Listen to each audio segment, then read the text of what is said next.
Hello friends, welcome back to my channel जिसका नाम है ऑनेस्ट बाय समीर। आज हम एक नया वीडियो लेके जिसमें कि आज हम बात करने वाले हैं कूलर में हनीकॉम्ब पैड सही रहता है या फिर लकड़ी वाली घास सही रहती है। इन दोनों में कंपैरिजन करेंगे कि इसमें से बेस्ट क्या है और लाइफ किसकी ज़्यादा है और बेनिफिशियल और ठंडी हवा के लिए इन दोनों में सक्सेसफुल कौन सा रहता है, हनीकॉम्ब पैड या फिर लकड़ी वाली घास।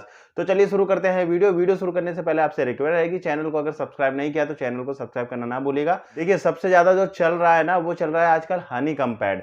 रीजन ये है कि इसकी लाइफ ज्यादा होती है। लाइफ ज्यादा होने के साथ साथ ये पानी को एब्जॉर्ब करते हैं। ये एक ऐसा पेपर फॉर्म में होता है जो कि पानी को सोखता है और पानी के साथ में ये कभी खराब नहीं होता है। इसकी लाइफ भी 3-3, 4-4 साल आराम से चलता है। वहीं अगर आप बात करेंगे अगर मैं ठंडी हवा को लेके, तो ये ठंडी हवा देते हैं, लेकिन इसमें आपको एक ख्याल रखना होता है, जो आप हनीकॉम्ब पैड लगा रहे हैं उसमें सबसे पहली चीज ये देखिए कि वो घना कितना है। घने का मतलब मेरा ये है कि उसमें जो स्पेस होता है ना, वो स्पेस ज्यादा तो नहीं है। अगर वो ज्यादा स्पेस होगा तो उसमें पानी जो है ना पूरी तरह से एब्जॉर्ब नहीं होगा, और अगर घना होगा तो उसमें उतना ही ज्यादा पानी एब्जॉर्ब होगा। तो ज्यादा पानी एब्जॉर्ब होगा तो कहने का मतलब ये है कि वो ठंडी हवा आपको अच्छे से मिलेगी, और अगर पानी ज्यादा एब्जॉर्ब नहीं होगा तो वो जो ठंडक होनी चाहिए कूलर की वो नहीं आएगी।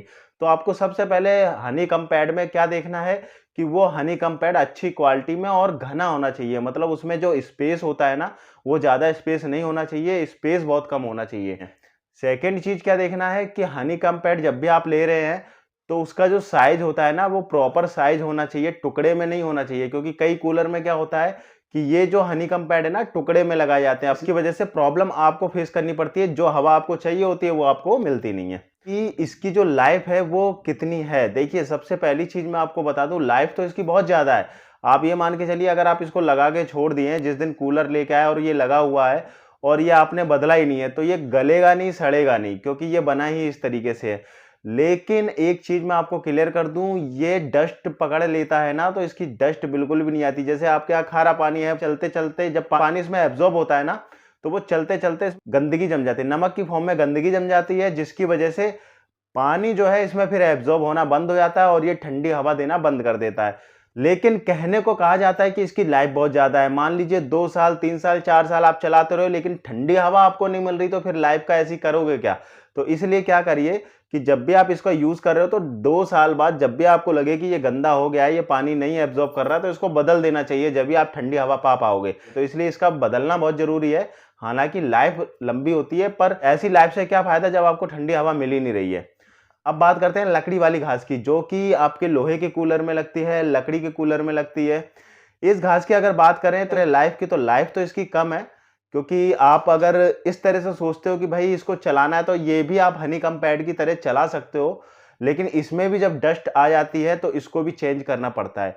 लेकिन फर्क इतना है कि इसकी जो कॉस्टिंग है ना, हनीकॉम्ब पैड की कॉस्टिंग से बहुत कम होती है, इसलिए आपको ये कॉस्टिंग में बहुत कम पड़ते हैं और आप इजीली इसको लगा भी सकते हैं। बहुत आसान होता है लगाना। हनीकॉम्ब पैड स्क्वायर फीट के हिसाब से आता है और ये किलो के हिसाब से आती है। बात करते हैं ठंडी हवा इसमें आती है या नहीं आती, तो मैं आपको बता दूं, अगर आप लकड़ी वाली घास लाते हैं तो इसमें कूलिंग जो है ना, आपको हनीकॉम्ब पैड से ज्यादा देखने को मिलती है।